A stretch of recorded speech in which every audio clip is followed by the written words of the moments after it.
এটা সব জায়গায় আছে, এটা করবো না যে আমাদের দেশের মধ্যে এটা একমাত্র বিরাজমান, কিন্তু সবাই কিন্তু একজনকে এগিয়ে আসতে হবে। চ্যারিটি ফিলিংস একদম দরকার হলে আমরা এগিয়ে আসতে হবে। আমি সেই জায়গায় এগিয়ে এসেছি।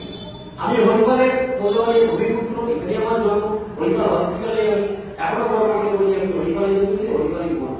তা হরিপালের প্রতি আমার একটা আবেগ থাকে।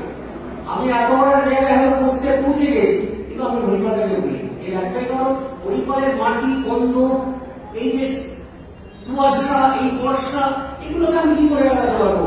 সকালবেলায় হলে আমার বাড়ির পাশে একটা মাছ বাগান ছিল, তাতে যত রকমের পাখি তুলে দেওয়া হতো। সেই জায়গা, সেই আবেগ, সেই অনুভূতিটা, সেটা কিন্তু আমি মিস করতে চাই। তাই আজকে এই হরিপালের দাঁড়িয়ে আমি আজকে একটা শুরু করলাম। আমি আশা করবো যারা আসেনি তারা ভবিষ্যতে আসবে। রক্ত দিতে হবে, রক্ত না দিলে মানুষ বাঁচবে না। আজকে আমার বাড়িতে দুটো ইউনিট ব্লাডের জন্য আমি অনলাইনে ফোন করি, আমরা এরকম অবস্থা করে দেবো, পয়সার ব্যবস্থা নেই। এই বড় ভয়টা কে দেবে? আর যার বাড়িতে হয়েছে সেই মাত্র জানে, আর যারা জানে না তারা অমানবিক। কিন্তু অমানবিক থাকলে তো হবে না।